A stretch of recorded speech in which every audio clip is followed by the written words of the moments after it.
Shalom, Kol Haloyim, Yahweh, Ba'ashem, Yahushai, Ba'ashem, Racha Kudash, Shan Yukobad, Gadawali Rekwab, Zequanium Nawa, Wa Shalayakim Nawa. That's the belongers to our apostles and elders of Great Millstone.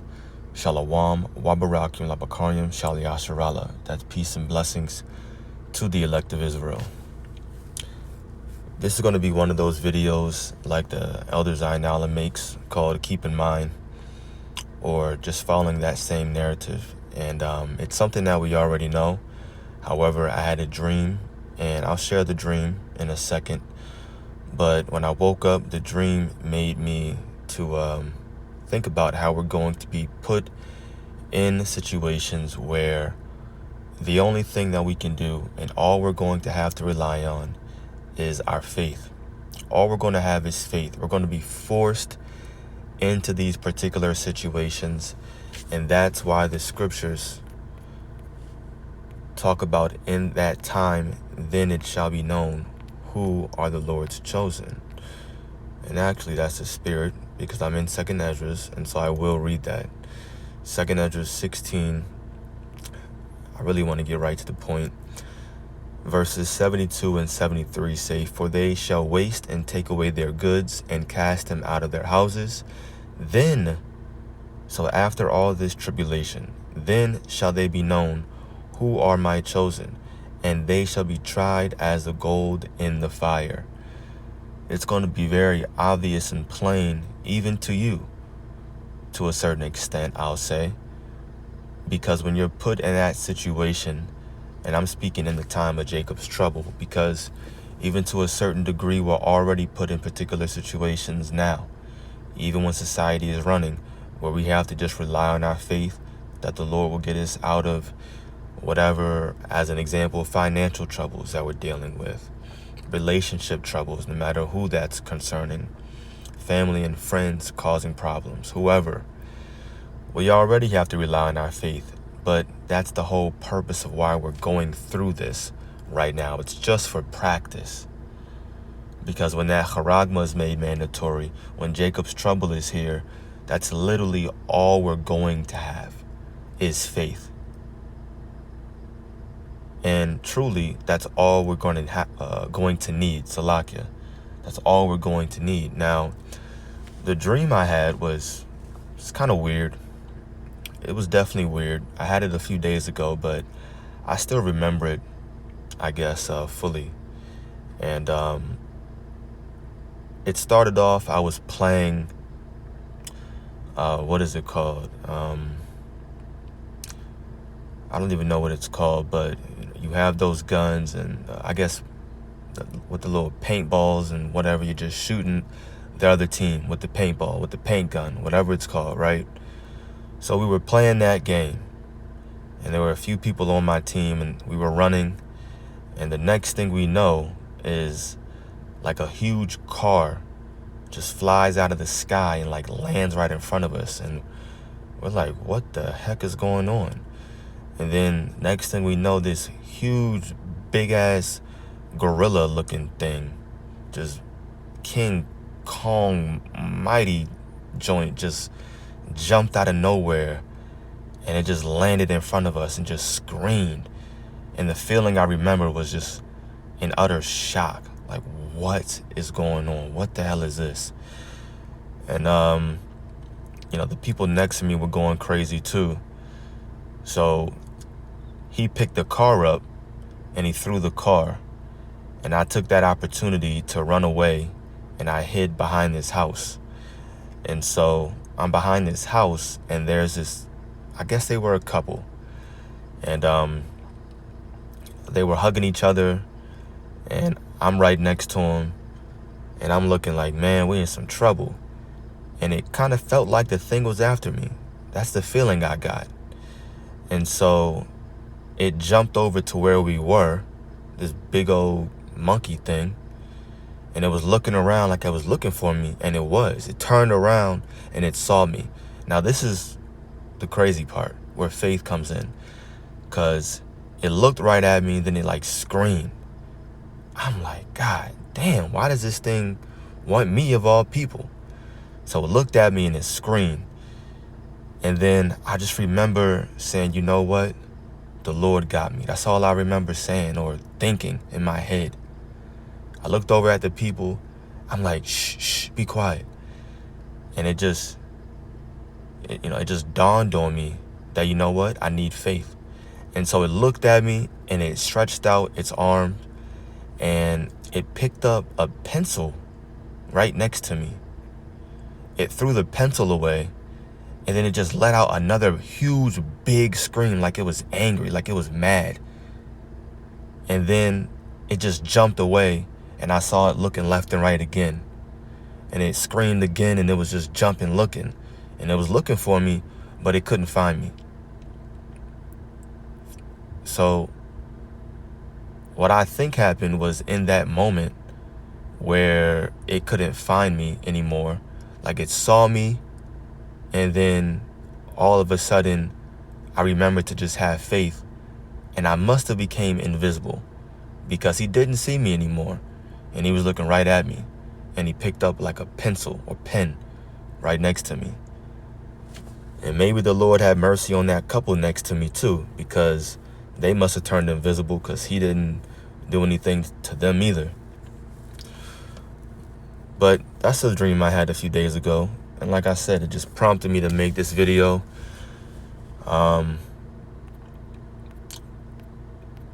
Just knowing that we're going to be put in situations where we have to rely on faith. And the scriptures constantly repeat that narrative all throughout.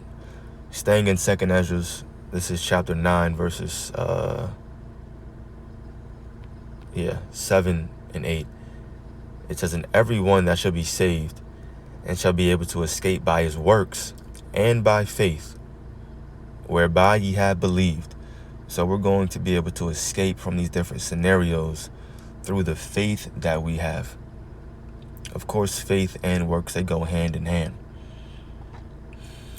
It says, "Whereby ye have believed shall be preserved from the said perils, and shall see my salvation in my land and within my borders, for I have sanctified them for me from the beginning." And that's what it's all about. We're all striving to receive salvation, meaning we all want and hope to be delivered from the said perils. What are those said perils? Well, when we read up in verse 3, it says, "Therefore, when there shall be seen earthquakes and uproars of the people in the world." So earthquakes, uproars of the people, wars and rumors of wars, the charagma being pushed, nothing but perilous times. That's why we're looking to be safe in that time, and then ultimately delivered when those missiles come from World War III. Then you receive salvation. That's what it means to be saved. No one's saved yet. You have to go through that trial period first. You have to prove your faith. You're not just going to make it into the kingdom of heaven because you went to church every Sunday. That's not how it works. Your faith has to be proven. And it will happen. Now, I got like 2 more precepts I want to get out. Now, what's funny is that I had the dream a few days ago, but I didn't act on it and make a video. But that's only because I was kind of busy with work and a few other activities. However, I think like maybe yesterday or the day before, it's kind of weird. I had a follow-up dream to that dream. And this one is very, very quick. It's not drawn out. All it was is that big old huge monkey thing came back, and that joint was even scarier than the first time. It was wild, but I knew I could handle it. And this time, it was a different level. He threw a punch at me, and I guess the spirit just told me to grab his hand. So somehow, my little ass hand grabbed his big ass hand, and I spun him around and threw him to like to a different city.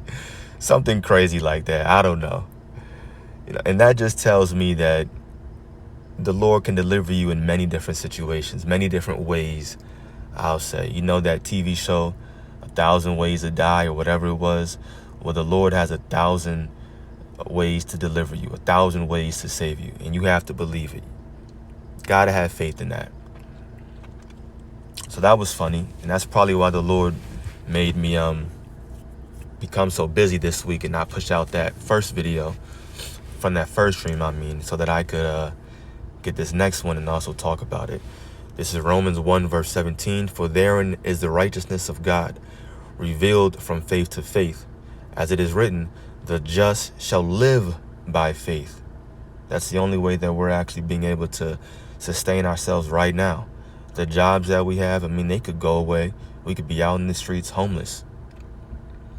But the Lord is making a way for us, and we have faith that he's going to continue to do so. And that's exactly why the scriptures, or the Lord's Prayer, says, give us this day our daily bread, O Lord. That's what we pray. So even now we're living by faith. How much more in the time of Jacob's trouble? When the only thing on your mind is going to be wanting to live. Last precept I had is just type in the word grain. Matthew 17 verse 20. It says, and Yahushua said unto them, because of your unbelief, for verily I say unto you, if ye have faith as a grain of a mustard seed, that's it. That's all you need. Faith the size of the grain of a mustard seed. And we all know by now that's extremely small. Extremely, extremely small. Now, of course, nobody is saying to just have a little tiny bit of faith and that's all you want and just to go out there like that. No. At the end of the day, if you're preparing for a championship game, you're going to put forth all your effort. Well, that's similar to what we're coming into now. It's a final game. Everything's on the line, and you want to be as fully prepared as possible. But knowing that all you need is faith the size of the grain of a mustard seed, if you work your hardest, if you pray to the Lord without ceasing, if you're constantly repenting for your sins, if you're consistently doing the work, so on and so forth, then you have to know, you know what? I got the faith. The Lord is dealing with me. I'm going to be okay. He will deliver me out of these situations because all I need is faith the size of the grain of a mustard seed. And I've been working on it through the Spirit. So you got to have confidence, believe in yourself. Don't be walking around here with your head hanging low, thinking if God is dealing with you, wondering if he's dealing with you. If that's your spirit, you're not in the right spirit. You need to pray and fast seriously, all jokes aside. It says, for verily I say unto you, if ye have faith as a grain of a mustard seed, ye shall say unto this mountain, remove hence to yonder place, and it shall remove, and nothing shall be impossible unto you. Nothing shall be impossible unto you. Nothing shall be impossible. Is it impossible? Impossible unto you. I know I had one more. Yes, the Lord gave it back to me.